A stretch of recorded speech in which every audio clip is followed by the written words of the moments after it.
Hoje vamos falar sobre o erro de Lily. O capítulo 1085 foi histórico. Assistimos a pessoa mais poderosa e influente do universo frente a frente com o herdeiro dos D, o agora falecido rei Nefertari D.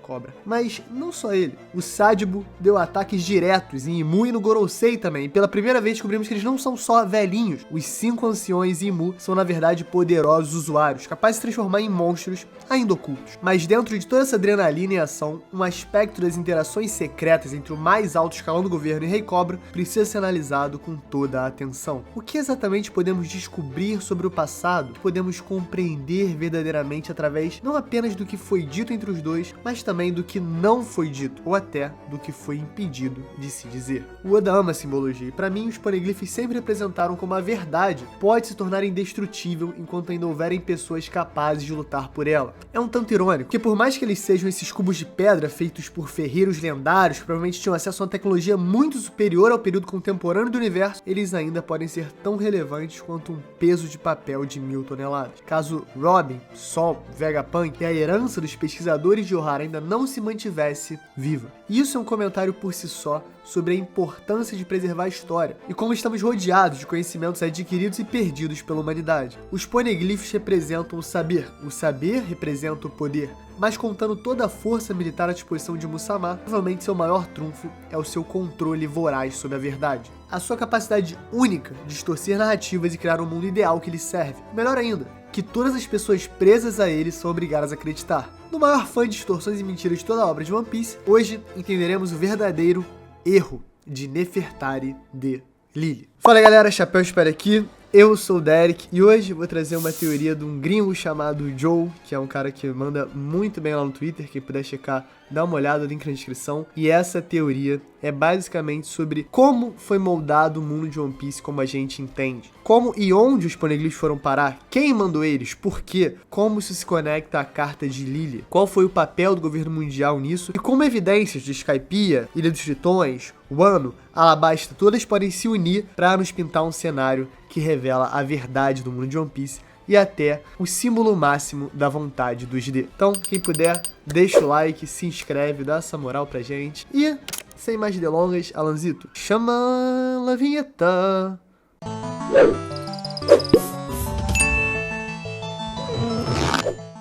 A maior revelação de todo o capítulo 1085 envolve os poneglyphs. E uma das grandes dúvidas sobre esses artefatos históricos que guardam os segredos do mundo sempre foi como eles foram para lá. Porque tem um no céu, um embaixo d'água, um dentro de uma baleia, nas costas de um elefante gigante. Tem muitos lugares exóticos em que se encontram os poneglyphs, mas aparentemente isso tem um motivo. No capítulo 1085, Muzama revela que alguma espécie de erro ou engano cometido por Nefertari Lily, ancestral do Rei Cobra, que depois descobrimos também ser uma D, foi responsável por espalhar os poneglyphs pelos 4 cantos do mundo. Um baita de um erro, né? Um grande, ou será que não? Será que um plano? Vamos desvendar esse plano. Se formos lembrar, em Skypiea, Robin descobre que um dos poneglyphs foi levado à cidade dourada de Shandora, e uma guerra foi travada para sua proteção.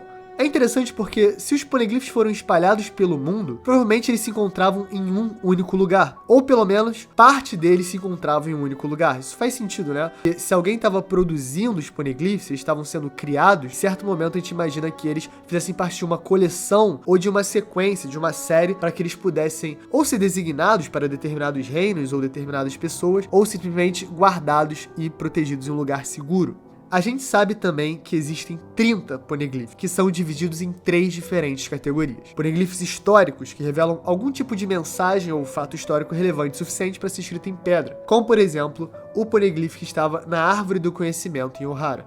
Também temos poneglyphs instrutivos, que contêm instruções ou dicas que possam levar à localização de outros poneglyphs. E finalmente temos os Road Poneglyphs, as 4 pedras vermelhas que revelam fragmentos que combinados nos dão as coordenadas para Laugh Tale, a ilha final onde está guardada One Piece. No capítulo 846, Barão Tamago explica sobre os 30 Poneglyphs, mas ele também fala algo muito interessante. A Robin desde o início está buscando o Rio Poneglyph, uma expressão que representa a verdadeira história do mundo. Basicamente a verdadeira história ocultada por Insama há aproximadamente um milênio. E o que recentemente descobrimos ser também o objetivo de Trafalgar Law, Trafalgar de Waterloo. Como ele revelou na luta contra Big Mom, né? Bem trágico. Ele falava, tipo, eu só quero saber de história, para de querer me matar, sua velha doida. Mas Barão Tamago revelou também que o rio Poneglyph está, na verdade, contido em 9 diferentes poneglyphs, que revelam toda a história do mundo, inclusive o que aconteceu no século perdido. Com a revelação que Nefertari de Lili foi a responsável por espalhar esses artefatos pelo mundo, mistério bem interessante pode ser revelado. Em Shandora,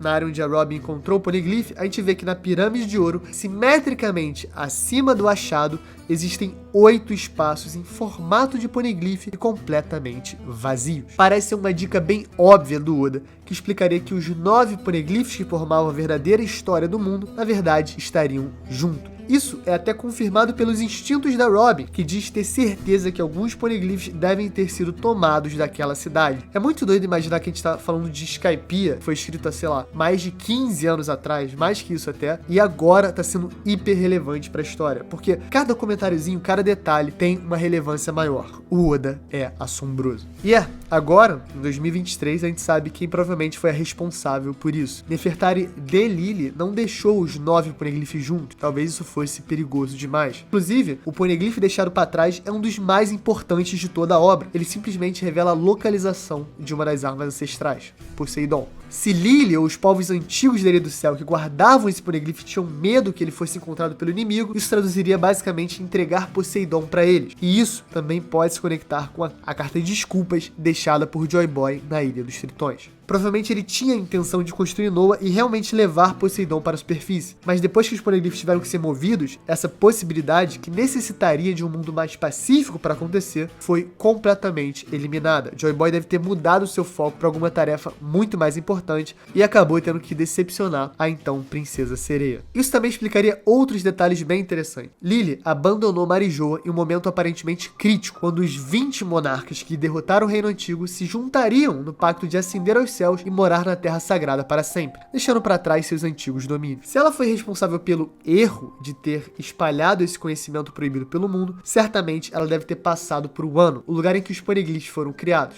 E, já que estávamos falando em proteger Poseidon de cair em mãos inimigas, faria muito sentido se foi nessa época, a pedido de Lili, que a arma Pluton foi completamente selada. No capítulo 1053, Robin revela que Pluton se encontrava em Wano, que acaba sendo confirmada por Kozuki Sukiyaki. Isso explicaria não só o fato dessa arma ancestral ter sido selada, como também explica o porquê do poneglyph que revela a localização de Pluton estar em Alabasta. Era uma espécie de acordo ou favor da família Nefertari para os líderes de Wano na época, possivelmente um pacto entre os Nefertari e os Kozuki de séculos no passado. Talvez ambos tinham uma conexão ao reino antigo, talvez Nefertari Lili na verdade sempre foi uma agente dupla, ou talvez tivesse alguma conexão pós-guerra com essa família, e aí, como os Kozuki sempre foram aliados ao Reino Antigo e também como eles criaram os poneglyphs, faria todo sentido esse tipo de conexão ter sido feita no passado. Shandora é um lugar fascinante para passarmos uma releitura de One Piece. Na breve exposição que obtivemos da Robin, ela encontra textos antigos escritos na língua dos poneglyphs, placas, avisos, tudo nessa língua perdida, que praticamente ninguém no mundo sabe ler. Fora isso, a guerra pela proteção dos poneglyphs parece ter custado muito para aquele lugar. Livros foram queimados e toda a história da cidade parece ter sido apagada. Então, a essa altura, os agressores já deviam estar objetivamente querendo destruir qualquer remanescente histórico que pudesse ser conectado ao rio Poneglyph e também ao Reino Antigo. E se os focos da história e literatura estavam sendo meticulosamente destruídos e apagados, faz sentido então que Lili fizesse um pacto para tentar espalhar ao máximo os artefatos em lugares de difícil acesso e hiper bem protegidos, como as tumbas dos Nefertari, o fundo do oceano na Ilha dos Tritões, entre outras localizações completamente malucas que já conhecemos. Durante o flashback de Ohara, o professor Clover dá a entender que os criadores dos poneglyphs eram ancestrais do país de Wano, que o criaram como uma forma segura de repassar os documentos históricos mais importantes para uma pedra indestrutível, o que na verdade é uma metáfora genial do Oda para o conceito de escrito em pedra, uma informação que dura para sempre, impossível ser destruída com força bruta. E isso se encaixa perfeitamente na carta de Lili, que se não fosse passada de mãos em mãos pelos monarcas de Alabasta, poderia tranquilamente ter se desfeito com o tempo. Isso também explicaria a existência de Uranus. Ela é a única arma que não sabemos onde está, e nem que poneglyph indicaria sua história e a sua localização. E provavelmente o motivo disso é porque ela já estaria nas mãos do governo mundial e Imu, desde a época do século perdido. Isso pintaria um cenário que representaria a Batalha de Shandora, o mesmo conflito que Robin descreveu durante seu tempo em Skypiea. Através de um acordo político bem costurado, é possível que Lily tenha chegado a tempo, com o auxílio de Wano, Shandora e alguns remanescentes do Reino Antigo, e realmente lutado contra o governo mundial. Claro, Lily sem se revelar, porque ela ainda tentava voltar a Alabasta e costurar os acordos que ela tinha feito. Como Imusama indicou não ter certeza se realmente era um plano ou um erro cometido por Lily, aparentemente esse segredo foi bem guardado por mais de 800 anos. Mas agora, Imusama obviamente já entendeu que foi passado para trás. Talvez até os próprios piratas Dawn, como o Lip falou no vídeo de sexta, podem ter participado e tido um papel importante nesse conflito. Fato é que a carta da Lily está no centro de tudo. Ela revelou que os D não são simplesmente a família que quer representar o Reino Antigo. Na verdade, é um sentimento, uma ideia, um princípio que é passado de geração em geração pelas pessoas. E em suas palavras, a bandeira que declarará o amanhecer deste mundo será hasteada. Dawn. Dawn é o amanhecer. E a carta de Lily é a vontade dos D. Esse foi o vídeo, galera. Uma teoriazinha rápida, breve, mas interessante. Eu acho que realmente faz sentido. A gente tá começando a entender um cenário. A guerra simplesmente não gerou um século perdido. Teve várias repercussões, mas elas foram apagadas pela história. A própria grande batalha de Shandora deixou indícios, mas indícios que nunca puderam ser realmente examinados por ninguém. E indícios que determinadamente tentaram ser apagados da história. Então, gente, comenta aí o que você achou da teoria. Comenta se você pode complementar ela. Outros indícios interessante. One Piece é um grande brainstorming. E é isso, galera. Eu sou o Derek. Aí deixa o like, se inscreve, faz essas porra. Valeu!